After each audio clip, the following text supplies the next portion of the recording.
Alright kid, get in here. Have a seat. Just the person I wanted to see too. You doing alright? Of course you are. You're above ground and you're still breathing, aren't you? Better yet, you're about to watch another video from me, Screwface Capone, the gaming mobster. So a couple years ago I did a documentary about Bloodstorm, a little known 90s fighting game, along with its creator, Incredible Technologies.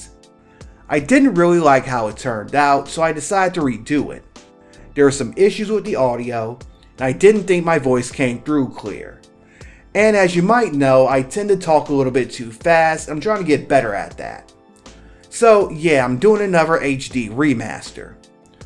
If you've seen the original version, this one's pretty much the same, although hopefully the quality will be much better this time around. Like I said, not only will this documentary talk about the game Bloodstorm, it will also go into a brief history of the game's developer, Incredible Technologies. Incredible Technologies, as you may know, is the company behind all those golden T arcade machines that you see, and surprisingly, they actually got quite a story behind them. Also, if you remember from a few months back, I introduced a new segment where I spotlight dead gaming companies. So along with this video being about the game Bloodstorm, this is sorta, kinda, the second entry in this segment. I say sorta, kinda, because the company I'm going to discuss is still very much alive. And also, I still haven't come up with a name for this segment yet, so work with me here. Anyway, before we get started, if you're new to the channel, I like to cover indie titles, retro games, and do hardware unboxings. I also like to do documentaries just like the one you're about to watch now. So if you want to join the Mafia, hit that big red subscribe button and I'll make you a made man just like that. If you want to do one better, hit that bell icon and that will turn your notifications on so you'll be the first to know whenever I put out new content. Now let's get started.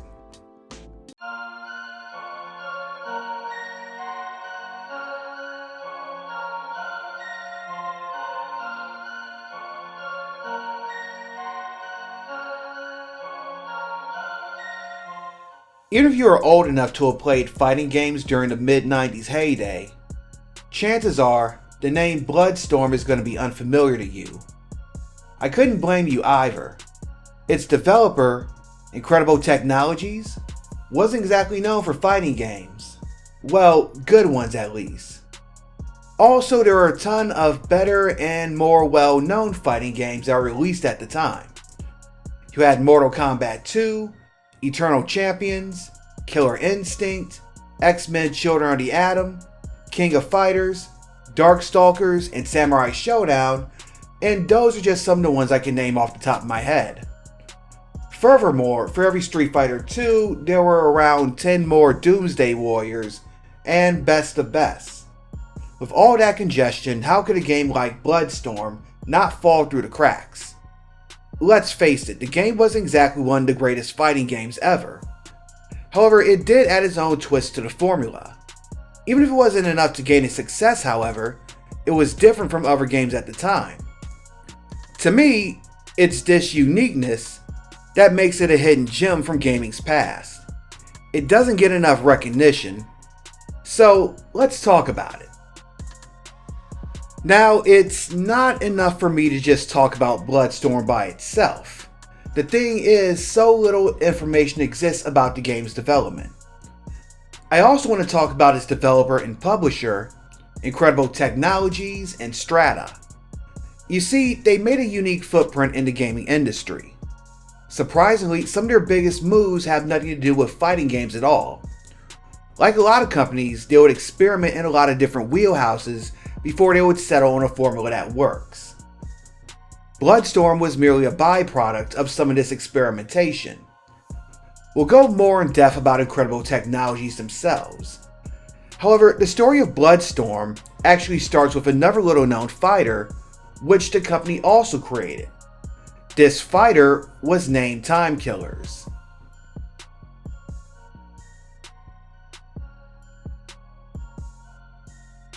When Mortal Kombat was released in the early 90s, it marked a turning point for gaming. particularly for fighting games. While it's obviously pretty tame by today's standards, the blood-splattered combat and gruesome fatalities, along with the digitized graphics, were unlike anything ever seen in gaming up to that point. While there were games that featured graphic content before Midway's Fighter, the violence in these games was nowhere as realistic as it was in Mortal Kombat, nor did these games gain the mainstream notoriety that Mortal Kombat did. Of course, like any trend, you had hundreds of games, especially in the fighting genre, that tried to outdo Mortal Kombat in terms of carnage. No doubt there were some good games with blood and gore, but for the most part, many of these games were mediocre rip-offs that tried to rely a little too much on shock value rather than substantial gameplay. One of these games was a little-known 1992 fighting game called Time Killers.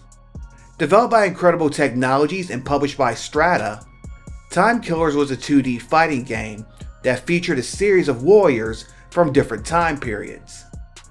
Rather than having high and low punches and kicks, each of the game's 4 attack buttons was tied to an individual limb, such as the left hand, right hand, and so on. We'd later see this scheme in much better fighting games, mainly Tekken. It was also one of the first arcade fighting games to make use of weapons.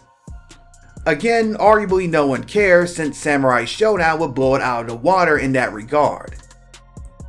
While Mortal Kombat had fatalities that you perform at the end of a match, Time Killers let players cut off limbs during the match. A player could even lose both arms and fight with only legs and a head. You could also end a round by pulling off a super death move, which would cut off both arms and a head. Of course, next round, both the arms and the legs, along with any other severed body parts, will be back as if nothing happened. If it wasn't for the blood and gore, no one would even remember the game. A planned 1993 Sega Genesis port was so bad that it ended up being cancelled, despite having been reviewed in publications such as Electronic Gaming Monthly. However, it would be released 3 years later in 1996, under a different publisher no less. Somehow, the Genesis port managed to be even worse in the arcade. No change was made to the port between the 1993 cancellation and the 1996 uncancellation. Nintendo would kill off a planned Super Nintendo port, but this was mostly due to the fact that the company was trying to present a family-friendly image.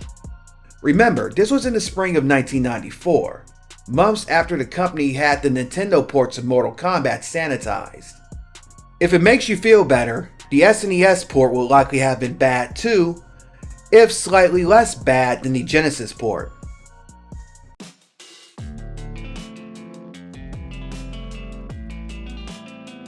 So let's talk about the developer and publisher of Time Killers and Bloodstorm, Incredible Technologies and Strata. The two companies are basically one and the same, as Strata was a short-lived brand dedicated to coin-op games. We'll get to the Strata side of things in a minute, but for now, let's talk about Incredible Technologies in general. Incredible Technologies should seem familiar to you, if only because you've seen their Golden Tee arcade games at bars, bowling alleys, and other places that aren't exactly known for packing mainstream arcade games. Incredible Technologies was established in 1985 by Purdue University alumni Elaine Hodgson and Richard Ditton, both of whom are still with the company today. Hodgson had a degree in biochemistry, and Ditton had a degree in computer science and had formerly worked with NASA. The company had originally went by the name Free Radical Software. Free Radical Software, not to be confused with Time Splitters developer Free Radical Design, was a development shop that other developers and publishers would often outsource their work to. Indeed, many of their early titles were jobs for other companies. Among their early credits were the computer games Championship Wrestling and Winter Games, both of which they developed for Epix. That name should be familiar to those of you who watched my video about Data East. If you recall, the company was sued by the Japanese publisher over the karate game International Karate. Coincidentally, Data East would also be another of Free Radical's clients, as they would develop several pinball games for the company. Shortly after, the company would change its name to Incredible Technologies and enter the coin-op market, their first release being Capcom Bowling, which they developed the hardware and software for. Of course, this wouldn't be the last time Incredible Tech would be associated with Capcom, but we'll get to that later. Now, Incredible Technologies was a bit unusual for its time. Most gaming companies around this period, say Namco, SNK, or Data East, would usually start from the coin-op market and expand to console, sometimes permanently transitioning to console as the arcade market waned during the late 90s and early 2000s. Incredible Technologies, however, would go from console, or in this case PC, to coin-op, which would prove to be profitable.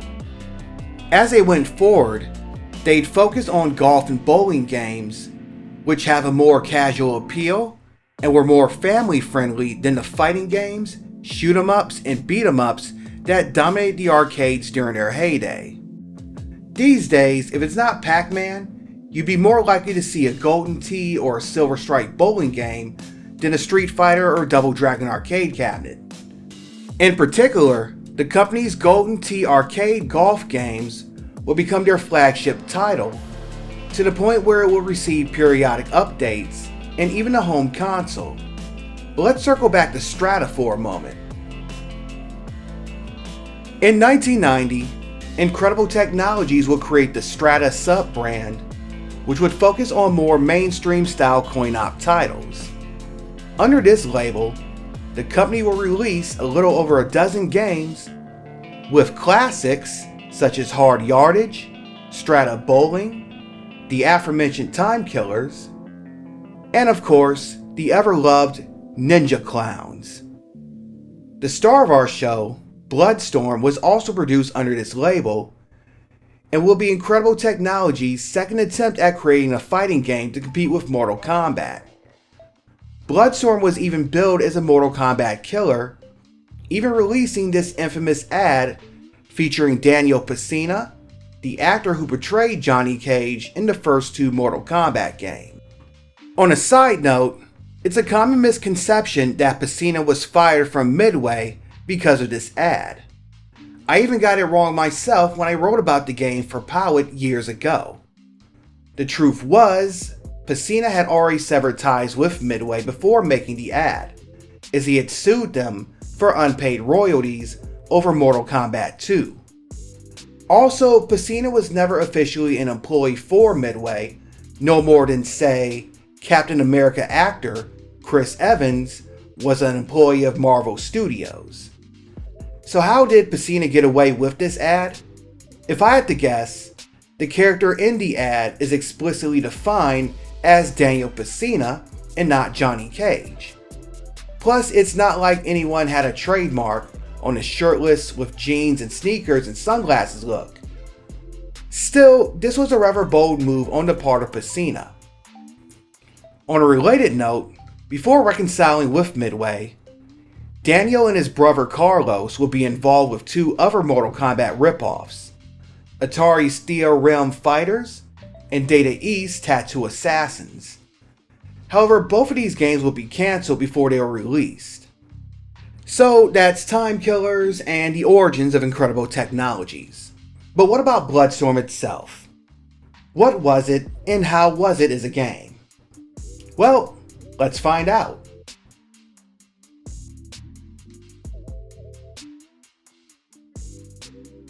Bloodstorm is pretty much the spiritual successor to Time Killers. It had a huge improvement too. I realize that's not saying much, but if you played both Bloodstorm and Time Killers, you notice that the developers at least tried to make some improvements to the formula. Whereas Time Killers was just bad, Bloodstorm at least had some comedy value with how bad it was, and it tried to do a few things that were unique in fighting games. It was almost like if Time Killers was the Manos Hands of Fate of fighting games, then Bloodstorm would be the Plan 9 from Outer Space of fighting games. The character designs are even more bizarre, as if they were leftover designs from some bad 90s Image comic. Seriously, take a look at some of these guys. Special shout out goes to the final boss, which is basically a giant broken Optimus Prime toy with what looks like an alien head attached to it. Bloodstorm takes place in a world whose emperor was just assassinated. The leaders of the world's 8 provinces get together to decide who's going to be the new emperor. Instead of having a lengthy political campaign, or deciding to form a parliament, or anything else that would seem halfway sensible, they decide to fight it out to the death. I guess if we had a democratic election with debates and campaign slogans, then there wouldn't be much of a game, would it? And just in case you get confused about the subject matter of the game, the intro depicts the Emperor in his final moments just before he's slashed, with his insides even hanging out. They put a lot of effort in the Bloodstorm storyline. There's even a guide that goes into each character's background, but who plays fighting games for the story anyway? Well, besides me. Bloodstorm has a similar control scheme to Time Killers, with each limb tied to a button. And like Time Killers, you can randomly chop off a limb. Bloodstorm goes a bit further, as you can perform what's called a sunder move, where you can slice off the lower half of your opponent's body. The unfortunate competitor has to finish the round dragging themselves across the ground, guts hanging out and all. You can even be reduced to a torso, and if you have the proper attack, you can even finish the round this way. Yes, folks, this is the first fighting game where you can win as a quadruple amputee. Of course, the next round you're good as new, making things even more hilarious. In addition, certain stages have traps where you can knock your opponent on almost instantly. For instance, the cavern has a giant spike where you can randomly impale your opponent and end the round quickly. Whenever you win a match, you gain the character's weapon, or gauntlet, and you carry it over to the next match, kinda like a bloody version of Mega Man. The cabinet even features a password save feature. However, if the machine is turned off, you lose progress, so what's the point? Still, kudos to Incredible Technologies for at least trying something different. Like any good and not so good mid-90s fighter, Bloodstorm contains an assortment of secrets. You got the classic big head mode cheats, which replaces the craniums of the characters with those of the developers, and several taunt codes, which show random messages. You'll also discover several secret characters in the game, and unlike Mortal Kombat 2, you can even play as many of these characters. One of these characters is named Blood, which is a literal living geyser of blood. Another one of these secret characters was a palette swap of a normal character who had its head replaced with that of somebody who looked suspiciously like Senator Joe Lieberman. Of course, this made sense at the time due to his stance on violent video games. And of course, 27 years later, he's still a D-bag, so it's fun to see him decapitated. But be warned, there are tons of bugs and glitches in the game, and these codes can sometimes make them even worse, although some of them are pretty hilarious. So I guess I better give this a grade. I'll give it a C average. The game isn't good by any means, but it's not horrible either. Yes, the character designs invoke Rob Liefeld levels of cheesiness, and that's putting it nicely. Yes, the game is buggy and glitchy as hell, and the combat system often relies on button mashing and dumb luck rather than any real strategy. However, the gore, along with a lot of the glitches, are pretty funny. It tries to do something different with a lot of its mechanics. There's a ton of hidden stuff to find, and best of all, you can kick Joe Lieberman's ass and not get in trouble for it. So yeah, that's why I'm going to put it at the middle of the road. Obviously, Bloodstorm wasn't the Mortal Kombat killer we were promised, but it wasn't a complete dumpster fire either. If anything, it's only half of one as opposed to Time Killer's 95% dumpster fire. And it's not like there weren't plenty of worse fighting games out there. I think that if Incredible Technologies or Strata would have stuck it out and maybe did a sequel, that would have given them a chance to refine the gameplay. As it is, you should check out Bloodstorm at least once, if only to get a few laughs out of it. I imagine it's going to be difficult to find a machine in the wild, so your best bet is emulation. Sega Saturn and Sony PlayStation ports were planned, but were cancelled.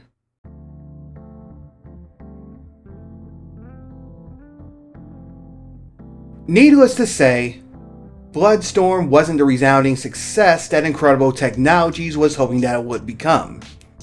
Thus, Bloodstorm will be the last coin-op game released under the Strata label. Incredible Technologies would head back to the arcade bowling and golf games that put them on the map, adding hunting to the mix with Big Buck Hunter in 2000.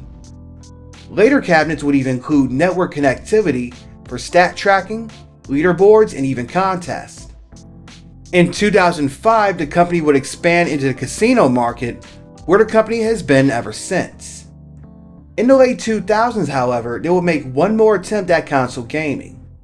Incredible Tech would collaborate with InSpace to create a series of WiiWare games, one of these games being Carnival King, a remake of one of their early arcade titles. Another one of these titles, Target Toss Pro, was basically a video game port of Cornhole. However, before all of that, IT will partner with Capcom one more time.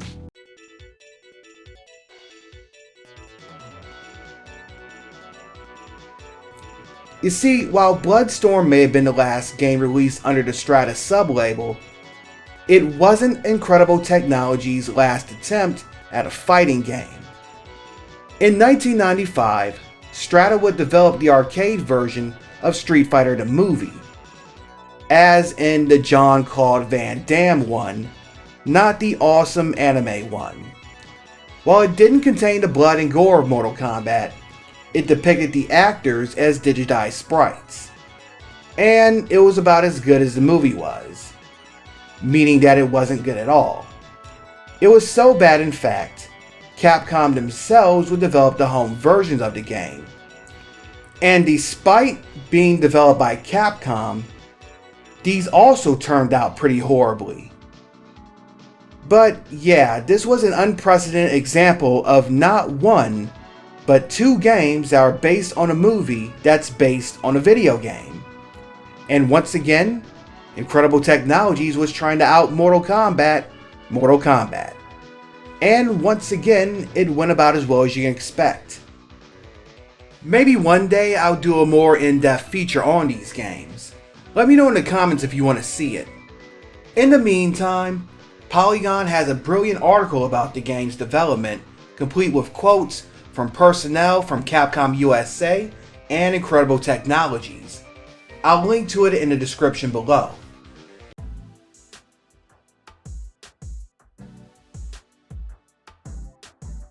Despite how bad some of their more infamous titles were, I'm not here to bury Incredible Technologies, but to praise them.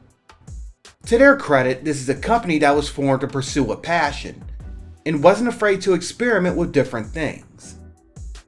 While some of what they tried didn't pan out the way they wanted, they found their niche and discovered what works for them. As a result, they're cashing out quite nicely. Also, how many US-based companies can claim that they developed an actual Street Fighter game that was published by Capcom? Currently, the Chicago-based company is seeing some of its biggest profits thanks to their golf and bowling games and their casino machines. While they're not exactly a Namco or Konami in terms of name recognition amongst gamers, they're doing quite well for themselves. I bet if they wanted to enter the pachinko machine market, they could even outclass Konami. Come on, don't tell me you wouldn't want to see a Ninja Clown's pachinko machine. As for Bloodstorm, at first glance, it seems to be just another cheesy 90s gore fest that tried to capitalize on the success of Mortal Kombat. And yeah, that's pretty much what it was. However, if you played it, you can also see that the developers were trying to make something special out of it. And that's pretty much my whole point for making this video. Not only did I want to help people discover the game, but hopefully get them to see it the way I saw it. There are bad games out there, and this is certainly one of them. But sometimes we can enjoy a game in spite of, or even because of, how bad it is. Who knows? Maybe somewhere out there there's an alternate universe where Bloodstorm was a resounding success, and Strata is as much a household name among fighting game fans as Capcom and SNK. Fans could be playing Bloodstorm 10 on Xbox Series X, complete with rollback netcode, and Elaine Hodgson is praised throughout the fighting game community as much as Yoshihiro Ono. Maybe Low Tier God is even bragging about beating fools with Tempest, while Sonic Fox is doing YouTube videos about maining Razor. And the Ninja Clown's Pachinko machine is all the rage throughout Japan. Okay, I'm getting ahead of myself. So if you made it to this point, I got a favor to ask you. Go to the comments and let me know if you heard about Bloodstorm before you watch this video. Also, let me know about any other retro games or companies that you want to see me cover. Now, if you enjoyed this video, and I hope you did, hit that thumbs up and make sure you share it, because I know that if you never heard about this game, nor did any of your friends.